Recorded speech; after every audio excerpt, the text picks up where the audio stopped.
नमस्कार दोस्तों, स्वागत है आप सबका अपने YouTube channel Gurukul success academy में। दोस्तों, डेली सुबह 7 बजे आप लोगों के लिए एसएससी एमटीएस हवलदार 2023 के लिए जीके जीएस की क्लास लेकर आता हूं। यह क्लास एसएससी एमटीएस हवलदार 2023 के लिए अभी तक बहुत ही महत्वपूर्ण साबित हुई है। तो दोस्तों, इसी प्रकार से डेली क्लासेस पाने के लिए चैनल को सब्सक्राइब कर लो और बेल आइकन को प्रेस कर दो। तो दोस्तों, वीडियो शुरू करते हैं। दुनिया का सबसे ऊंचा रेलवे पुल किस नदी पर बन रहा है? तो दुनिया का सबसे ऊंचा रेलवे पुल चेनाब नदी पर बन रहा है। ऑप्शन नंबर 20 का सही आंसर होगा दुनिया का सबसे ऊंचा पुल जो रेलवे पुल है वो चेनाब नदी पर जम्मू कश्मीर में बन रहा है। ऑप्शन नंबर 20 का सही आंसर होगा। आगे बढ़ते और अगला प्रश्न है, लोकसभा अध्यक्ष किसके द्वारा चुना जाता है? तो लोकसभा अध्यक्ष लोकसभा के सदस्यों द्वारा चुना जाता है। ऑप्शन नंबर सी इसका सही आंसर होगा। लोकसभा अध्यक्ष लोकसभा के सदस्यों द्वारा चुना जाता है। आगे बढ़ते और अगला प्रश्न है, किस राज्य में लिंगानुपात सबसे ज़्यादा होता है? तो दोस्तों, किस राज्य में लिंगानुपात सबसे ज़्यादा है? केरल में। ऑप्शन नंबर 20 का सही आंसर होगा केरल में 1084 लिंगानुपात है। ऑप्शन नंबर 20 का सही आंसर होगा। आगे बढ़ते और अगला प्रश्न है, दुनिया का सबसे बड़ा मैंग्रोव वन वाला क्षेत्र कौन सा है? तो सुंदरवन। ऑप्शन नंबर इसका ए सही आंसर होगा सुंदरवन दुनिया का सबसे बड़ा मैंग्रोव वन वाला क्षेत्र है।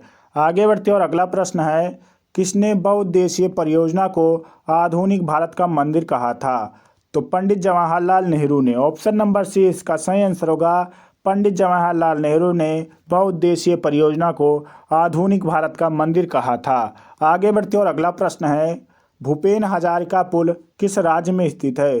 तो भूपेन हजारिका पुल असम और अरुणाचल प्रदेश में स्थित है। ऑप्शन नंबर 20 का सही आंसर होगा असम और अरुणाचल प्रदेश में भूपेन हजारिका पुल स्थित है। आगे बढ़ते और अगला प्रश्न है, भूमध्य सागर की कुंजी किसे कहते हैं? तो भूमध्य सागर की कुंजी जिब्राल्टर जल संधि को कहते हैं। ऑप्शन नंबर इसका ए सही आंसर होगा जिब्राल्टर जल संधि को भूमध्य सागर की कुंजी कहते हैं। आगे बढ़ते और अगला प्रश्न है, सिग्मो फेस्टिवल कहाँ आयोजित किया जाता है? तो सिग्मो फेस्टिवल गोवा राज्य में आयोजित किया जाता है। ऑप्शन नंबर डी इसका सही आंसर होगा सिग्मो फेस्टिवल गोवा राज्य में आयोजित किया जाता है। आगे बढ़ते और अगला प्रश्न है, जलियांवाला बाग हत्याकांड कहाँ पर हुआ था? तो जलियांवाला बाग हत्याकांड पंजाब अमृतसर में हुआ था। ऑप्शन नंबर इसका ए सही आंसर होगा पंजाब अमृतसर में 1919 में हुआ था। आगे बढ़ते और अगला प्रश्न है, दूसरे गोलमेज सम्मेलन की बैठक कब हुई थी? तो दूसरे गोलमेज सम्मेलन की बैठक दिसंबर 1931 में हुई थी। ऑप्शन नंबर डी इसका सही आंसर होगा दिसंबर 1931 में दूसरे गोलमेज सम्मेलन की बैठक हुई थी। आगे बढ़ते और अगला प्रश्न है, कोलकाता बंदरगाह का नया नाम क्या है? तो कोलकाता बंदरगाह का नया नाम श्यामा प्रसाद मुखर्जी बंदरगाह है। ऑप्शन नंबर 20 का सही आंसर होगा कोलकाता हुगली नदी पर बंदरगाह है और इसे नदीय बंदरगाह भी कहते हैं। कोलकाता को नदीय बंदरगाह भी कहते हैं। और दीनदयाल उपाध्याय बंदरगाह का पुराना नाम क्या है? तो कांडला बंदरगाह है। आगे बढ़ते और अगला प्रश्न है, कांडला बंदरगाह है। डिब्रूगढ़ किस नदी के किनारे बसा हुआ है? तो डिब्रूगढ़ जो है वो ब्रह्मपुत्र नदी के किनारे बसा हुआ है। ऑप्शन नंबर सी इसका सही आंसर होगा ब्रह्मपुत्र नदी के किनारे डिब्रूगढ़ शहर बसा हुआ है। और गोदावरी नदी के किनारे नासिक शहर बसा हुआ है और यमुना नदी के किनारे आगरा और दिल्ली शहर बसा हुआ है। गंगा नदी के किनारे कानपुर शहर बसा हुआ है। आगे बढ़ते और अगला प्रश्न है, हैजा रोग शरीर के किस अंग को प्रभावित करता है? तो हैजा रोग शरीर के आंत को प्रभावित करता है। ऑप्शन नंबर 20 का सही आंसर होगा हैजा रोग आंत को प्रभावित करता है। ऑप्शन नंबर 20 का सही आंसर होगा। आगे बढ़ते और अगला प्रश्न है, भारत का सबसे ऊंचा जलप्रपात कौन सा है? तो भारत का सबसे ऊंचा जलप्रपात कुंचिकल जलप्रपात है। ऑप्शन नंबर इसका ए सही आंसर होगा भारत का सबसे ऊंचा जलप्रपात कुंचिकल जलप्रपात है। आगे बढ़ते और अगला प्रश्न है, निम्नलिखित में से कौन 7 बहनों के राज्यों में शामिल नहीं है? तो बिहार जो है वो 7 बहनों के राज्य में शामिल नहीं है। ऑप्शन नंबर डी इसका सही आंसर होगा। 7 बहनों के राज्य में कौन कौन से राज्य शामिल हैं? अरुणाचल प्रदेश, नागालैंड, मणिपुर, मिजोरम, मेघालय, त्रिपुरा, असम। ये 7 राज्य जो हैं वो 7 सिस्टर राज्य कहलाते हैं।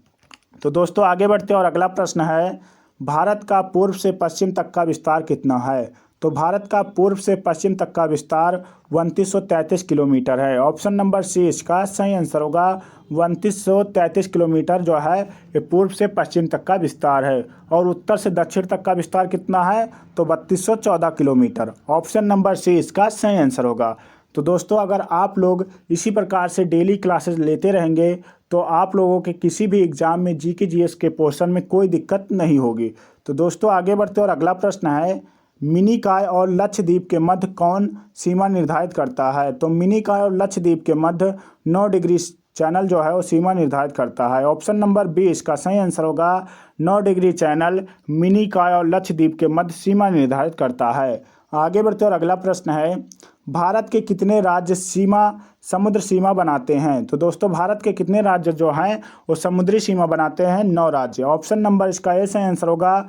9 राज्य जो हैं वो समुद्री सीमा बनाते हैं और इनका नाम आप लोगों को कमेंट बॉक्स में ज़रूर लिखना है। कमल को भारत का राष्ट्रीय पुष्प कब घोषित किया गया।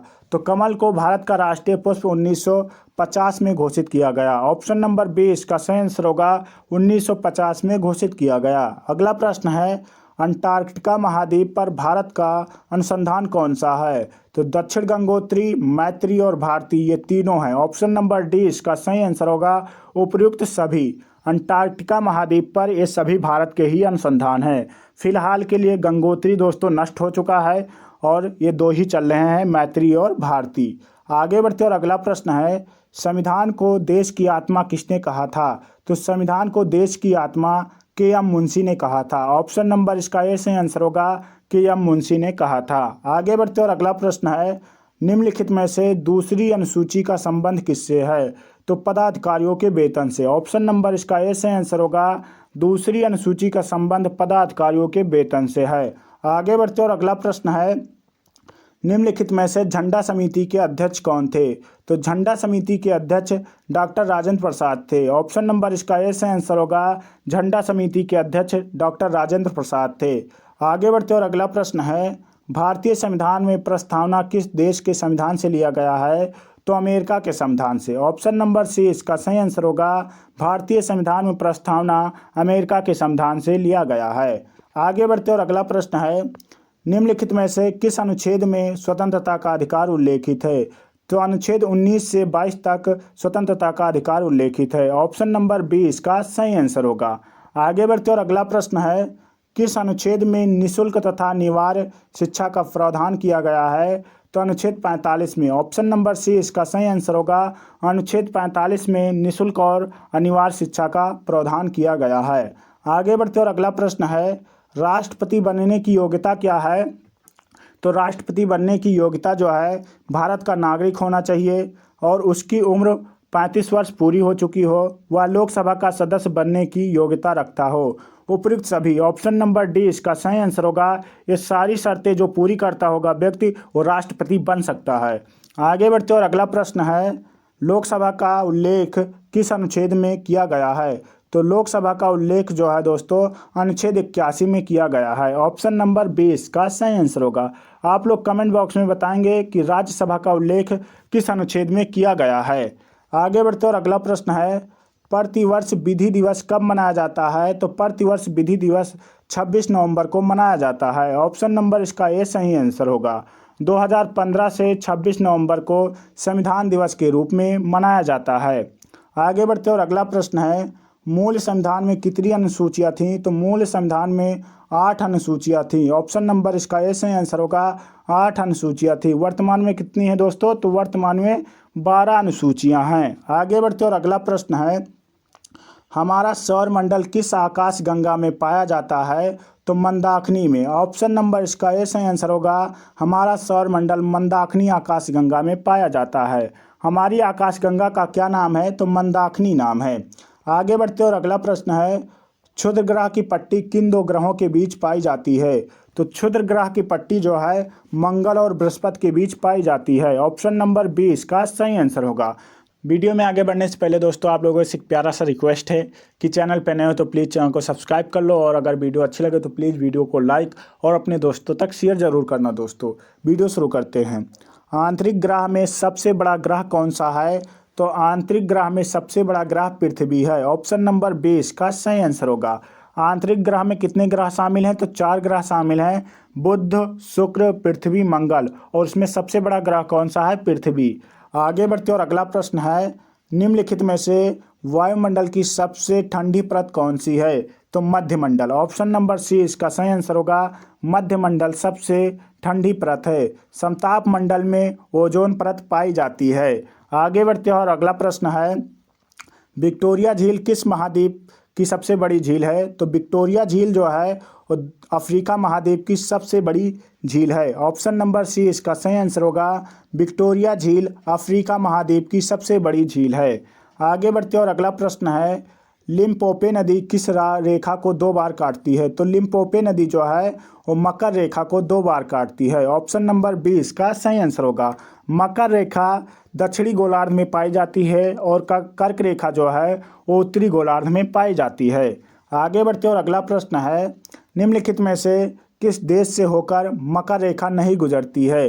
तो भारत से होकर मकर रेखा नहीं गुजरती है। ऑप्शन नंबर डी इसका सही आंसर होगा। मकर रेखा जो है वो भारत से होकर नहीं गुजरती है, और चिली से, अर्जेंटीना से और ब्राज़ील से गुजरती है। और एक देश और है, पराग्वे से भी गुजरती है। क्या दोस्तों?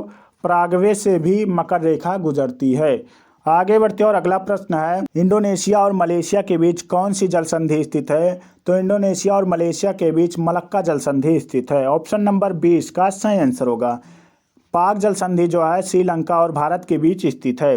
आगे बढ़ते और अगला प्रश्न है, प्रशांत महासागर का आकार कैसा है? तो प्रशांत महासागर का आकार त्रिभुजाकार है। ऑप्शन नंबर इसका ए सही आंसर होगा।